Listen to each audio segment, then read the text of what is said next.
steppe, and northern China map. 2nd century BCE, the Xiongnu pressed the Han dynasty with horses, composite bows, and terrifying mobility. The wall ceases to be a loose line and becomes a system. Watchtowers light smoke signals, relay riders change horses, garrisons race along corridors and passes. Its practical function is to delay incursions until an army can respond, and to protect depots and military settlers in the Hexi corridor. What almost no one knows is that the terrain ruled. Dunes, ice, and gorges determined routes more than bricks did. Effective defense is the human network, supply, and signal. If you're wondering whether the wall held, the answer is sectors, yes, entire frontiers, only with central command. When the network breaks, the north collapses, and migrations increase the chaos. If this is making sense to you, subscribe now and comment what you think. That tells me to keep going, and it makes sure you get the next ones without missing them. Early 4th century, Xiongnu, Ji, Xianbai, Di, and Qiang cross weakened frontiers and fight over the cities of the north. The court abandons Chang'an and takes refuge in Zhangkong, in the south. The era of the northern and southern dynasties is born. Without central coordination, many stretches of the wall are left without garrisons, fodder, or messengers. Gates become a local responsibility, and bribes open shortcuts. The network comes apart, and brick alone can't shield valleys or control passes. One small detail changed everything. Whoever maintained the granaries and relay horses controlled the response radius. What seemed to bring back some stability, calculated tribute at an organized frontier with organized neighbors, a path that leads to the Khitan and to bargaining for peace. Around 1004 to 1005, after border wars, the Song and the Khitan Liao Empire sealed the Treaty of Chan Yuan, annual payments of silver and silk in exchange for predictable peace. Static fortresses and standardized gates became nodes of trade, inspection, and surveillance. Security entered the ledger. It was cheaper to buy stability than to put out daily fires. The north remained dangerous, but predictable. Caravans grew. Border markets opened under agreed rules.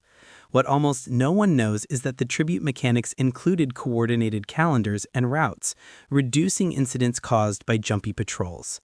Common question, did this weaken the Song dynasty?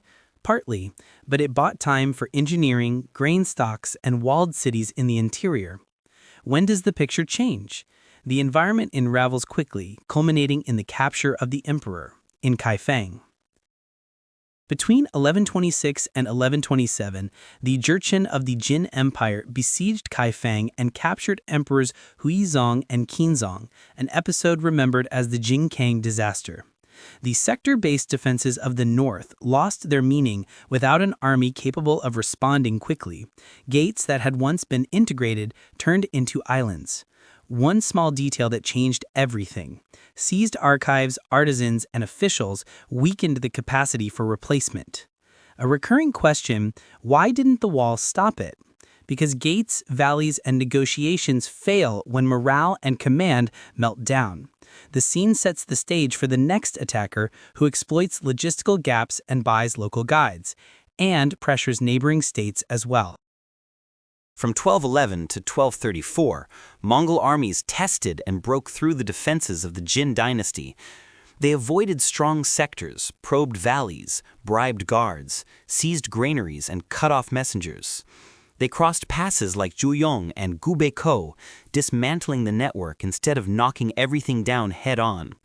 What almost no one knows, Mongol intelligence averaged out fodder and water distances, timing marches to arrive before any response. Whoever controls time controls the war. Did the wall hold? In some stretches, yes, but without rapid command, its effect leaked.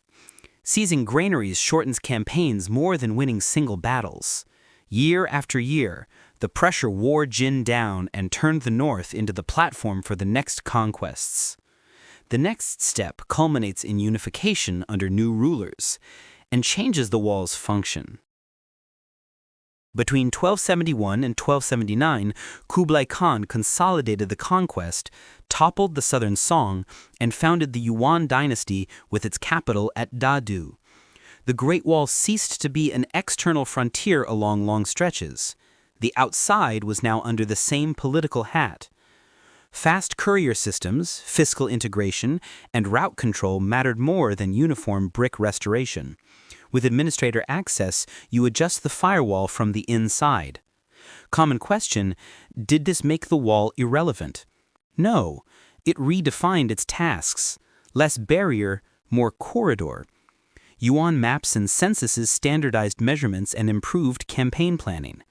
However, excessive confidence led to decisions that exacted a high price in the field. In 1449, the Ming dynasty launched an expedition against the Oirats. The young Emperor Yingzong was captured after a disastrous maneuver near Tumu.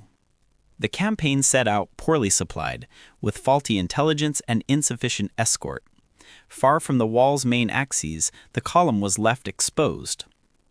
One small detail that changed everything. The loss of baggage in field kitchens reduced morale and mobility within hours. Frequently asked question, did this topple the Ming?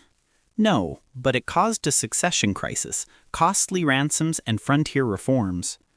What almost no one knows, the capture taught hard priorities in ammunition, fodder, and redundancy at the gates. In 1644, at Shanhai Pass, where the Great Wall meets the sea, Manchu forces crossed with the support of local commanders to confront rebels and advance toward Beijing. One gate is worth an empire. Control of access, discipline, and the inner side decides the dynastic change and the rise of the Qing. Decisive detail. Coastal garrisons and logistics allowed for a rapid entry, avoiding long siege campaigns. Once power was established, the frontier reorganized its functions and the Great Wall once again operated as a military corridor, customs post, and symbol. This turning point closes out centuries of conflict, showing that systems beat walls, and that leadership, logistics, and trust underpin any modern defense.